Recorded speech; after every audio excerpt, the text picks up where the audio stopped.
Kubanga yali badde waddembe obutatwaniriza mu kasolya ke kano naye si bw'atyo bwakoze.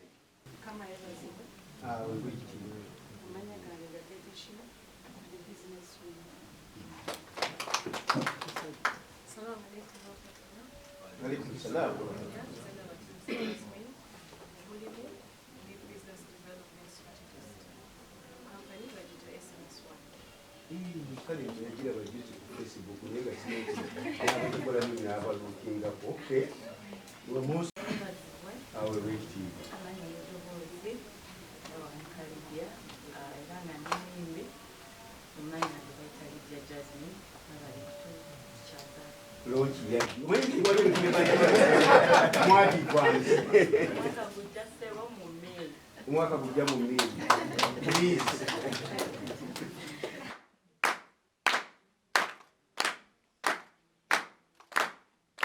Nayiza okujja naye ziri ezasoose tekisoboka tasobola kujja. Ng'olinga asisiriza ensiri.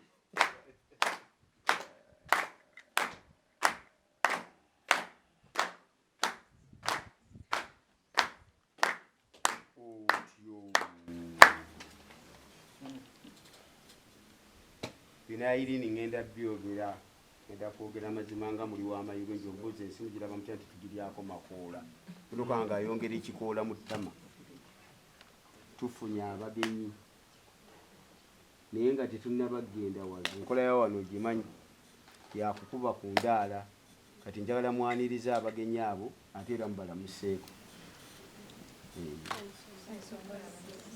Kale bannyabo banyabo banaabaddamu olugendo nga lubakubye era dde nnyo bannyabo lungi bannyabo sibe mutya bannyabo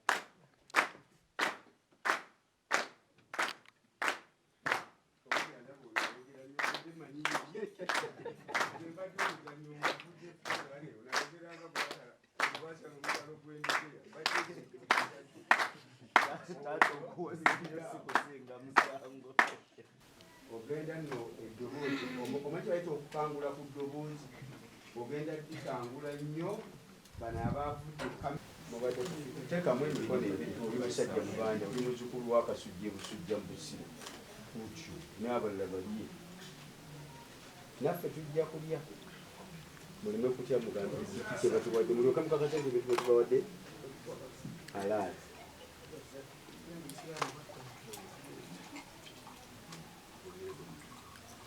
amanya abe kawoya ate omukyala Namrebe Irene. Nenga yogera mpola bannaye. Mumbejja. Ate onasembye eno. The one and only. My sister. Ngabe mumanyi. Omukulu Abe, mwesanga mutya n'omukyala. Bulungi nnyo. Mwesanga mutya? Twesanga tutya. How did you meet? Twali Kanyambeko. Abakyala bamanyi okunyumya. Jazmine yalonga besa. Nedda kabetotolere. Lydia namunyumiza kunyumiza.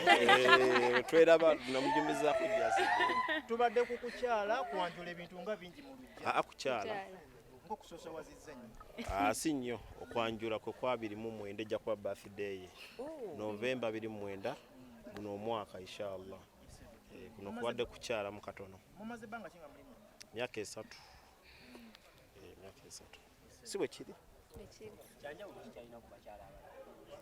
mulungi nnyo kyentegeeza yabasinga basically omanyi obulungi is a combination of so many things behaviors character waddiini bingi. Irene, abasajja bangi beeyama nti ngenda kujja nkyale n'atalabika omwami azze kiki omugamba? ngenda kwongera kumwagala nnyo. Muzadde n'abalongo Inshallah. Lydia, ogamba otya? Gyendi mugamba mutya. Tuli bulungi. Ki ekikugatta ne Abby oba Irene? Irene, of course, mukyala waffe afuse mukyala waffe ffe already si bwe kiri. Of course na meeting through Abby alinga muganda wange mukwano gwange twafuka baluganda twawe meetinga na meetinga through twaholi tene twahalina je na meeting kwegambo kitegeera kandi tufuka te baluganda process mpanvu so agimalayo chovola banze wali nsanze ko kukyala kikulaga nti kati wano twafuka family tuli waka era ndi omukuki nera mukusooka tubale tumanya oba emikolo gijjo Lydia sha ayo byemwagala muje mukola tubuza kintu ekyo jijja kujja ama Irene wali wakipulaninga kino nze nyambalanga gomesi nze ndi muntu wa mikolo shanza ayimba emikolo buli weekend nejo nagibaddemu ne luli nagirimu ku Friday nagibadde banomba already by the way Irene naka meeting emirundi ndo sina mingi by 2 naye mukyala wa mpisa ali hambo nga bw'omulaba talina buzibu bwonna ajja kufumbira ddala kyali kakimanyi sina nabinsoba mugamba nti kino kikitegeera ate n'oli muganda wange omulaba mwami wa mpisa alina mu kasente weekali family erinamu akasente tukola tuli bakozi naye ate n'empisa personality kikulu n'obufunyi tuli bafunyi alhamdulillah. Omukolo guno ki ekisinza okukyamula gu Lydia Jazmine atagenda nkoko kukyala kwonna? By the way mbadde sibeeranga nko kukyala ne kuggwako the whole process gero gwe gusoose luli bujoto ogenda n'oddukayo so bit interesting biringa kwanjula everything was fine. Omukolo ndawo obulabo bwo wali obuli special bagala bo muwaka nga bukyali so mulete buli obulabo obuli special okamukwanze mulaba bulete wa babulete yangu wa akasembayo akasemba wa Jazmine akasemba ko kubere kutya inshallah Mungu yasinga okumanya tongere musala byomwe ayagala kirungi abantu nga bakoyo okulinda ate abantu bagenda ofumbirwa nze afumbirwa tebantwala speed nze by the way nengamba nti next year naye saagala kati I'm preparing myself kitegeera omuntu ye wali ajja kumujja mulaba abe kalabo ki bino bingi naye baleseko bubiri byonna bibiri wali kiriko kifaananyi bibye buno buli special bwe kale toyanza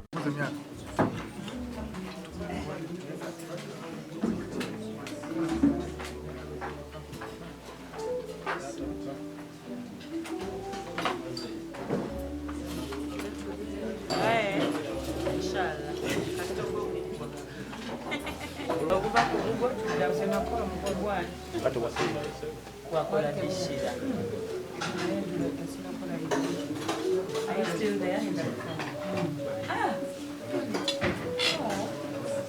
When? Are you serious? Yeah, 2009. I thought you were joking. That's so sweet.